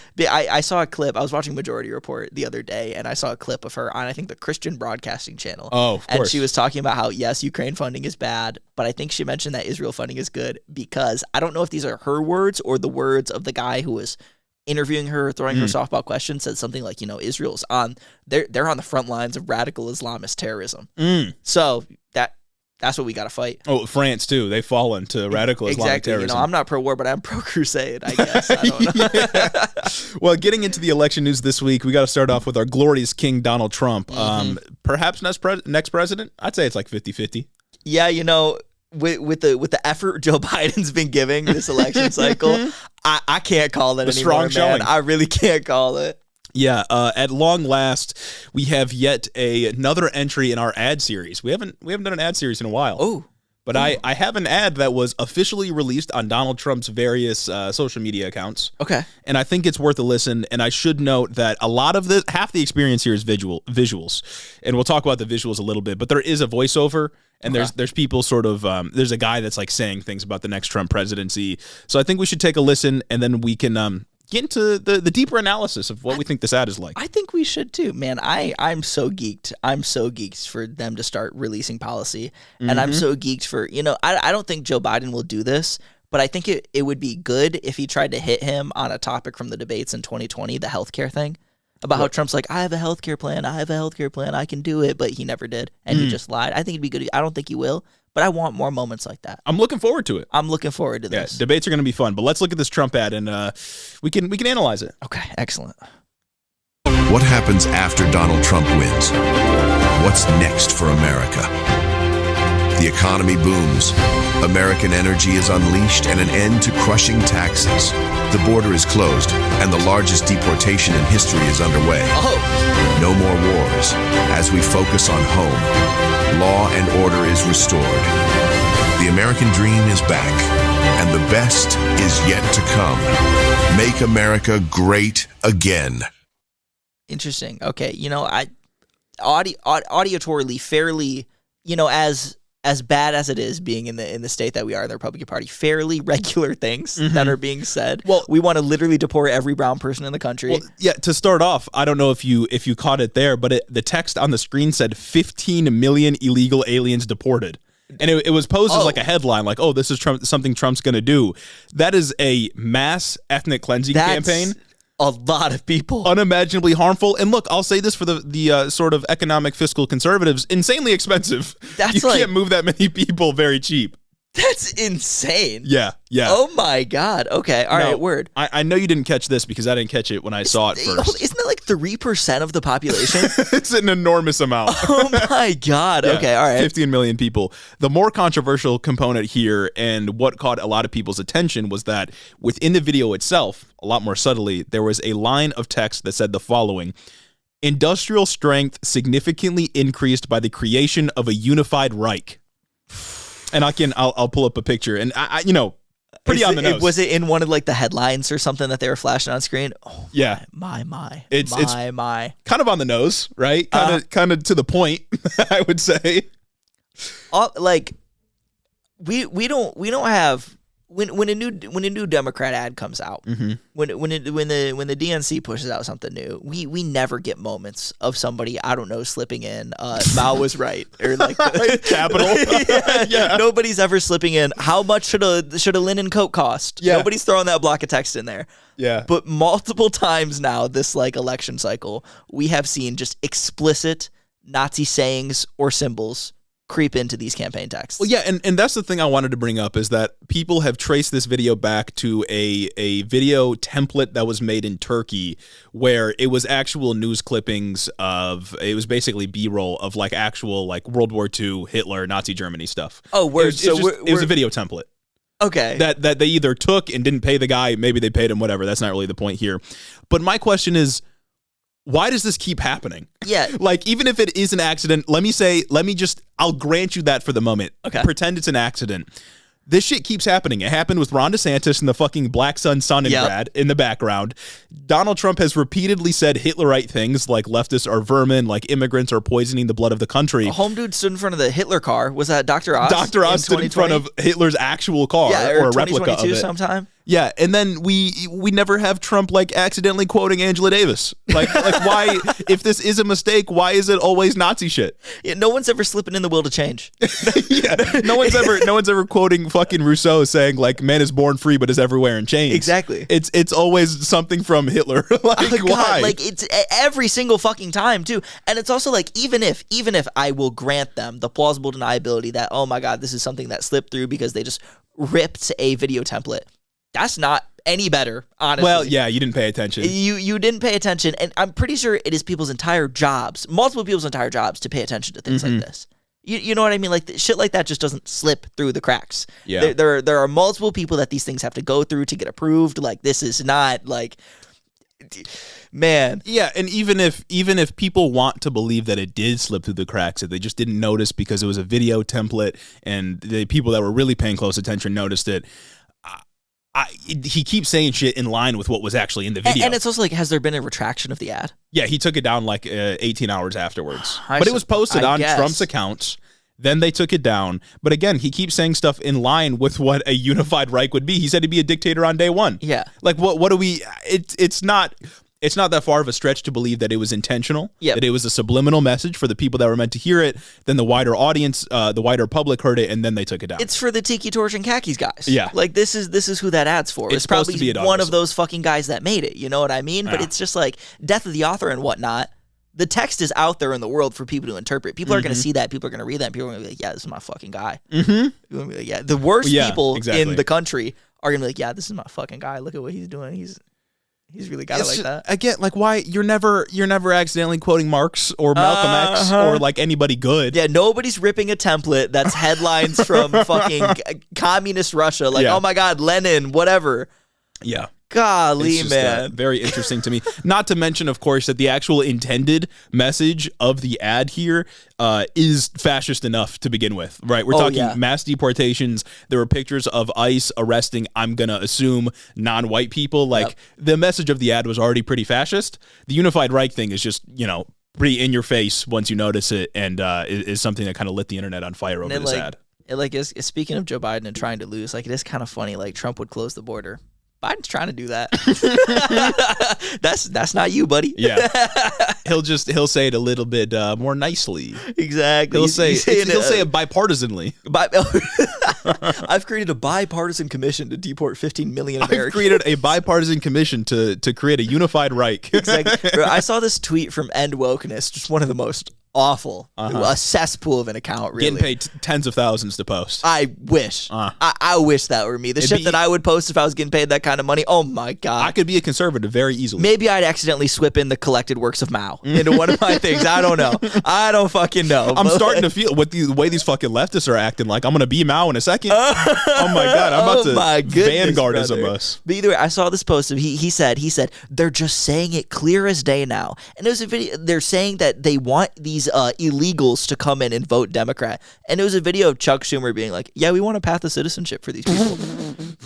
You could have picked somebody else. If you hear we want a path to citizenship for these people, and think they're importing illegals into the country so they can make them vote Democrat, brother, we've lost the plot. And it's like, first of all, a lot of I wouldn't say a lot, but there are a portion of immigrants that are conservative when they come over, and you can win those votes. Exactly. You can. It's pretty blatantly saying like, well, I wouldn't compete for those votes because they're brown people. Oh, I don't like them. We should have good immigrants like from Scandinavia come over. We should have Polish immigrants. Precisely. We should have good Russian immigrants or something like that. I don't know, something along the lines. But like, God damn, it's just so it's so telling. It's like a path to citizenship. Conservatives always say like, no, I want people to come here legally.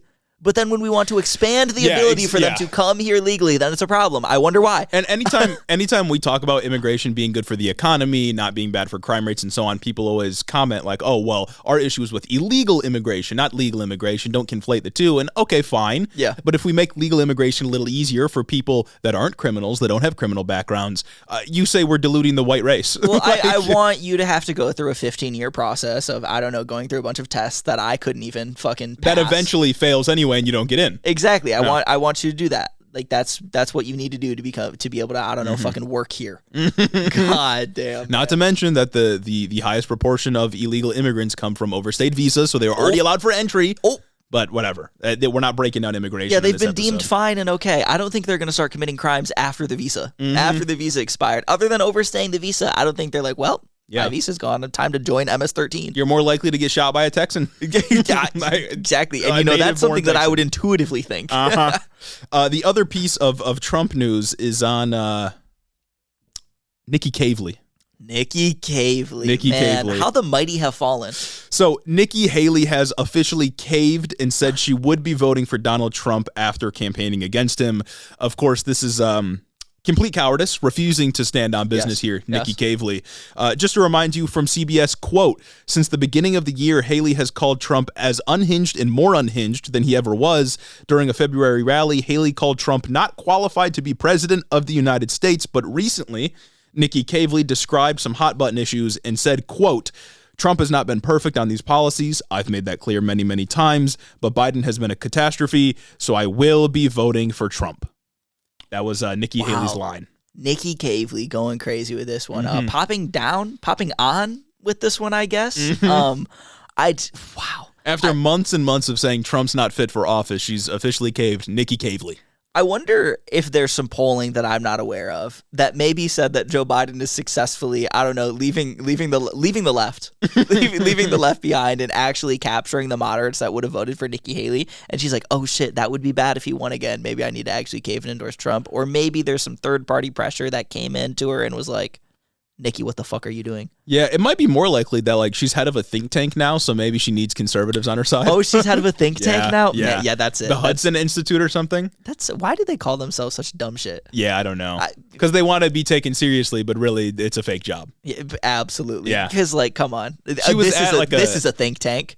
You think we could start one? Come on. I'm a thought leader here. Yeah, so there we have it. You know, she held out for a few months after, a little bit less than a year of campaigning against Trump, saying he's unfit for office. And then she eventually fell in line and kissed the ring. I love politics, man. Yeah. I love principles. Politics is my favorite. You know, politics and principles, they both start with a P. They got to be pretty similar. Yeah, I don't know. One hand in hand. Maybe she's doing this so that she can get more, think tank donors for her think tank from the Republican side. Maybe she thought she needs to get some of those Trump donations in. Well, maybe now she can be paid by the Cato Institute to come speak for like $50,000 an hour or something. Yeah, because she's not blackballed. Yeah, I think the more, or I guess the less likely option that some people were talking about is this is her attempt to sort of perform for the role of VP, to audition for the role of VP. No fucking way. Or maybe Secretary of State or something else, right? I don't think that's happening though. She's not getting a single cabinet position. No. I feel like I would stake a lot on the idea that she has no favor in his heart. She could have won VP had she stepped down and not run so hard again. I say so hard. She did not run that hard against Donald Trump. No, but I mean, in terms of like on a relative scale, yeah, she was Trump's than Christie. She was Trump's hardest opponent. Yeah. Exactly. And she's being lumped in with Chris Christie like all the time. Exactly. And so I don't think she might think that she's auditioning for a role. Maybe she wants Secretary of State. I mean, that's what Mitt Romney did. Huff and copium. Mitt Romney was against Donald Trump, and then eventually he was super nice to him because he wanted to be Secretary of State. Then he didn't get it. Then he went back to being a sort of anti-Trump guy. Nikki Haley could be doing this, but if she is trying to get a role, I think she's debasing herself publicly. I think it's a worthless endeavor. Yeah, this is you know what? I'm gonna make an analogy here, and I think it sticks. This is like her version of Grippy. Falls it's completely like flat after having just like an embarrassing run, except I won't give Nikki Haley credit like I gave J. Cole credit for bowing out of the beef before shit got bad, like, and then we just kind of cave and come back into the public eye with something so mid. Man. Yeah, I should have kept that one in the draft. Should have kept both of these in the vaults. Do you think that the few million votes that she got across the country are going to switch to Donald Trump now that she said this? I don't know. Does it matter? I don't think it matters. I don't think the Nikki Haley coalition. I don't think Team Nikki on Twitter is really that consequential of a voting block here going into. Yeah. But I would say a significant portion of them probably go Joe Biden. Okay. The people who are ardently supporting Nikki Haley and like the things that she believes in, nuking Iran and whatnot, I feel like they are going to be more pro. I think they are going to be against mean tweets. Yeah. I think they are. You know what I mean? I think they're going to be the one conservatives that draw the line at the mean tweets and not the actual policy. Yeah, I do think, unlike the left-wing voting base that maybe turned out for an uncommitted vote or, Marianne Williamson or whatever against Joe Biden, I think people that turned out for a Nikki Haley vote against Trump are far more likely to be general election voters. They absolutely vote in the general. If you're voting for Nikki Haley, you're the type of person that will vote in the general. You love voting. Yes. Exactly. Unlike a person who was protest voting against Biden, right? Yes. I think a lot of the people that voted uncommitted that aren't going to end up voting for Biden probably won't vote at all. No. And I think the people that voted for Nikki Haley, if, they still want to vote, which I'm going to assume they do, will turn out eventually and could go to Joe Biden. And Nikki Haley didn't win Did she win any state? I don't think she won any state. No, did she won one county. Oh no, she won D.C. because there's 2,000 people voting. That's right. That's right. And she won like Vermont, I think. A couple counties here and there in other states. I think she won Vermont or not New Hampshire. She won something. It was very little, but her percentage in important states like Michigan and Pennsylvania and so on wasn't trivial. It wasn't in terms of Trump getting reelected. It was kind of spoilery. Mm-hmm. It was very much could be spoilery. But yeah, no, if it's a question of whether or not they show up to the general, yes. Uncommitted is like a galvanizing force. It's an inspiring force that people want to go out and actually do voting as self-expression for. Yeah. Voting for Nikki Haley, you're just a loser. Like, you love voting. I guess the argument is that like the uncommitted voters aren't winnable for Trump, but the Nikki Haley voters are winnable for Biden. Yeah. Right. Yeah. And if Biden can manage to put together a coalition that includes these Nikki Haley voters, then I think that's a problem for Donald Trump. But of course, Biden is also hemorrhaging support among his younger That's a problem electorate. for the rest of us, too. Yes. Oh, my God, man. Well, it's objectively bad, right? What a country we live in. Yeah. Man, I love it. I love it's it. very complicated. And look, I think it's all bad. I'll say it. Bad things are bad. Bad things are bad. Hito axiom right there. The last thing that we got to talk about today is take a little bit of a trip across the pond to the Bloody Wankers. No. Over in the UK, because they are having elections very soon on July 4th. Which I feel like is a subliminal diss. I was going to say, whoa, now. They're sneak dissing. Pump the brakes. Throwing shots. Who do you think you are? But no, not like us. The United Kingdom is having elections on July 4th. Rishi Sunak, the current PM, announced that elections are going to be happening while he was literally getting rained on at the podium, which I thought was very fitting. That's cool. I don't know if you've been following the UK at all, but Rishi Sunak is fucking hated. Nobody likes this guy, which is like classic British PM, Yeah, I was going to say, didn't nobody like Boris Johnson either? Nobody liked Liz Truss. She lasted less than a head of lettuce. I do remember that. Yeah, so UK's been having a tough time, and I think a lot of it's I'm not ingratiated and I'm not ensconced in UK politics the same way I pay attention to American politics. But from what I can tell, the Tories have been trending very unpopular because of how harsh they are with their budget cuts and very heavy restrictions on immigration, which they've kind of made like their mainstay political item that isn't working out. I was going to say, I don't understand how that's going to work out when you live on an island. Mm-hmm. I don't think you really, let's be real here. It works within the context of America. I think it's wrong that it works, but at least I can understand the thought process if you're racist. There's a land connection. There's a land connection. People are literally coming across the border. Yeah. People are quite literally crossing the border illegally, quote unquote. Y'all live on an island. Yeah. Are they going to swim in?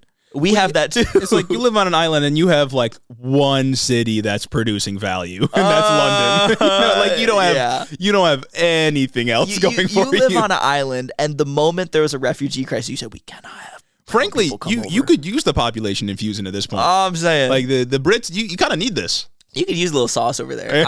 Honestly, they invade the world for spices. Beans and toast. We need some other ethnicities to show up and show you how to do some things. Could be good for them. But the Tories have been very unpopular. The Labour Party, in turn, has been growing in popularity and is expected to have massive wins in July. I don't even know if they'll need to do a coalition government. It seems like they're that popular. Dang. Based on what I've been looking at. Keir Starmer is the leader of the Labour Party. It seems like he's going to be PM. I don't know who else they would choose, but it seems like he's going to be the guy. Labour Party, far from perfect. Keir Starmer has some weird opinions on trans people that I had heard a few months ago. Wow. Labour Party, not as left-wing as the name would suggest, but certainly better than the Tories because the Tories are just conservatives. Yeah. But seems like it'll be good news for the Brits, and hopefully they can stop the sort of trend of austerity and budget cuts they've been going through for the past several years. That's good. I'm still stuck on Tories being like conservatives but worse, like American conservatives but worse. Well, they're British, which is a debuff. Exactly. It's like we left y'all just for y'all to live in our shadow. How does that work? It's good. That's poetic justice. Yeah. I mean, the Tories are probably better in some ways. Like, they have universal health care over there. That's true. The Tories do try to gut it regularly, but at least it's there. Yeah, this is true. But yeah, it's not looking good for them. Very unpopular. And I hope I hope the Brits get it together. See, me personally, I like popular things, and popular things that I like in particular are our patrons. Our patrons are very popular people. They're loved. They're popular people. That's what I'm saying. They're loved. They walk into a room and it brightens up. Oh yeah, especially when when you listen to the pod and you like and comment and share with your friends, my heart glows. Absolutely, uncontrollably. Absolutely. I've had to go to the doctor for it. Don't be sitting there at the corner of the party like they don't know I listen to Head in the Office. Announce it. Yeah, walk into the center. Hey, yo, let me get on aux. Exactly. Let me play something for you guys and sit there, have a listening party. Exactly. Yeah, let me play something for you guys. Hold on. Dunk, dunk, dunk. And look, some of you have done this for your family members. Exactly, and it's worked out. And it's worked out. We've had people vouch for us, so pull up to pop off your party. Patreon.com/ShutInTheOfficePod. Become a patron like these beautiful people have. Exactly. These beautiful people, starting with Caden Kraut, Lord Tau the Radiant, Chris the Postman, Christy Beck, Dylan B, Andrew Harris, Mike Chaplinsky, Mattias T, Omar Zuno, Clayton LaFed, Mark Yeager, Caleb Joy, Rich Toro, Tari, Gavin Mayer Maldonado, Hunter W, Fergalaki, Max Vesquez, Jacob Rodgers, Colton Mooberry, Fixer Punk, Jim Egbers, Jeff Muzzy, Big Burrito, Cincy Alex, Joe Stenstrom, Adrian Sandoval, Chloe Sam 601, Colleen Cutts, Veryuk, Jennifer DeVoe, Big Bird Titty, Crawfishin, Benneth Bennington III, Alexia Benanti, Nietzsche, Big Booty Beatdown, Sam Maloney, Two-Headed Boy, Ben Shapiro's Boyfriend, Jonathan Cassis, Luke O'Shea, Cucker Tarleson, Danielle Jackson, The Word of Microsoft, Jennifer Science, Aaron and his Gundam Gundams, Darth Father, Tailored for Content, Corey Chambers, Ellie N, Devin Hatchard, Retromondo, Emma the Dewslayer, Veronica aka V, Raxon, Ash Smith, The Grotler, Flower Clown, Beetlebugs, Murder in a Trench Coat, Lonnie Rogers, Slavic and Sapphic, Casey Lynn Kelly, Snake Eyes, In Hope of Giants, AK Gun, Aquana Don, Zach Lantian, Info Russell, Austin Greif, Marcus Corbett, Caleb Roper, Taylor Rensock, Cammy, Tylen Freeman, Steak Daddy, Tay Tay, Isaac Hodges, Madeline C, Pab the Pab 69, Kayla Lowe, Anna Valena, Casey C, Say Yes to Wes, August Particular Pickman, Sir Capelot, Jeff Signs, Howard the Duck, Brennan is Egg, JR, Drew Batchilder, Froggy Gumdrop, Zen doing their best, Jackie Boy, Shameless, Coherent Babbles, Sasha, MJ is Sharp, Michaela Muncie, The Wallace 3000, Jared Finch, Tactical Snowflake, Son of Ander, Vanilla Bryce, Chris T, Kishan Lala, Amanda R, Hanky Panky, Tyler J, Damian Blues, Ashley White, Dick Cheney and 3-inch Heels. Shout out Nikki Cavely. Dick Cheney and 3-inch Heels. That was the Vivek Ramaswamy thing. That's good. Lalo Valesco, Particulate, Minfrez, Gorgeous Girl Mukes, Classified Jones, Lauren, Uncrasmatic Boar, Sasquatch, Rhonda Stiletto, Midwest Marxist, Joe the Mailman, Gary from West Michigan, Shawnee GG, Juniper Not Jupiter, Stacked Crabs, Patrick Simpson, I Crowley, and Jeremy's mom, my mom. Thank you all so much for supporting the show on Patreon. Look, if your name is not in this list, yet you are a patron of the $10 tier and up, let us know. We'll get you on the list. If you want your name on this list, go to Patreon. Patreon.com to Head in the Office. Exactly. Come on now. Head over there. Go to headintheoffice.com. Go to headintheoffice.com. Maybe a little... won't say too much. Won't say too much. Thanks for listening, everyone. Have a great week.